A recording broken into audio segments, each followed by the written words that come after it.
Hello everyone, আজ আমি এই মেকআপ লুকটার ফুল টিউটোরিয়াল তোমাদের সাথে শেয়ার করব। তো ভিডিওটা শেষ অবধি দেখতে থাকো। সামনেই নববর্ষ আসছে, তাই ভাবলাম একটা নববর্ষের সাজ তোমাদের সাথে শেয়ার করি। আচ্ছা, এবার শুরু করা যাক। প্রথমেই আমি ভালো করে স্কিন প্রিপারেশন করব।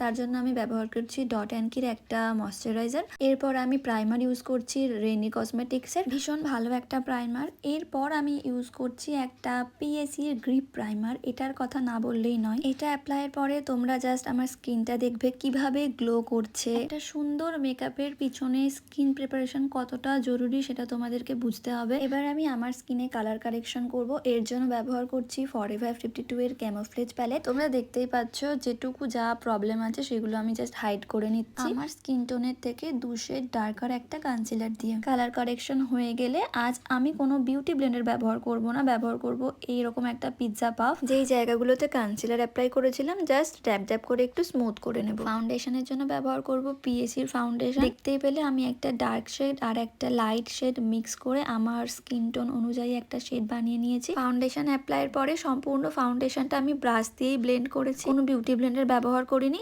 এরপর আবার পিৎজা পাফ দিয়ে একটু ড্যাব ড্যাব করে নিয়েছি। ক্রিম হাইলাইটিং এর জন্য ব্যবহার করেছি ফরএভার 52 এর কনসিলার। এরপর আবারও সেম ভাবে সেম টেকনিক, ফার্স্টে ব্রাশ দিয়ে ব্লেন্ডিং, দেন পিৎজা পাফ দিয়ে একটু ড্যাব ড্যাব করে নিয়েছি। সম্পূর্ণ মেকআপ সেট করবার জন্য ব্যবহার করছি ডার্মা কালারের একটা ফিক্সিং পাউডার। আমি এখানে পুরো মুখেই পাউডার অ্যাপ্লাই করেছি। আই ম্যাজিকের কন্ট্রোর প্যালেট দিয়ে ফেসটা হালকা ব্রঞ্জিং করেছি, আর আই ম্যাজিকের ব্লাশ প্যালেট দিয়েই আমি ব্লাশ অ্যাপ্লাই করেছি। তোমরা দেখতেই পাচ্ছ প্রতিটা স্টেপ হবার পরেই আমি একবার করে পিৎজা পাপ দিয়ে ড্যাব ড্যাব করে নিচ্ছি। হাইলাইটারের জন্য ব্যবহার করছি পিএসির একটা হাইলাইটার প্যালেট। পুরোপুরি বেস মেকআপ কমপ্লিট হবার পর তোমরা দেখতে পাচ্ছ মেকআপটা কতটা ডিউই গ্লোই লাগছে। চলো এবার আই মেকআপ শুরু করা যাক। খুব বেসিক একটা আই মেকআপ করেছি, জাস্ট ব্রাউন শেড দিয়ে একটু হালকা ব্লেন্ডিং করে নিয়েছি। কিন্তু এই আই মেকআপের আসল অ্যাট্রাকশন হচ্ছে টানা কাজল। আমি খুব দুঃখিত এই ভিডিওতে টানা কাজল পরার টিউটোরিয়াল দিতে পারলাম না। তোমরা যদি টিউটোরিয়াল চাও আমাকে কমেন্ট করে জানাও, আমি সম্পূর্ণ টিউটোরিয়াল আর একটা অন্য ভিডিওতে তোমাদের সাথে শেয়ার করব। হালকা আইব্রোটা ফিল করে নিচ্ছি। আমি খুব কনফিউজ যে আমি লেন্স পরবো কি পরবো না। তোমরা আমাকে জানাও লেন্স পরে বেটার লাগছে নাকি লেন্স না পরে বেটার লাগছে। আমার কোথাও গিয়ে মনে হচ্ছিল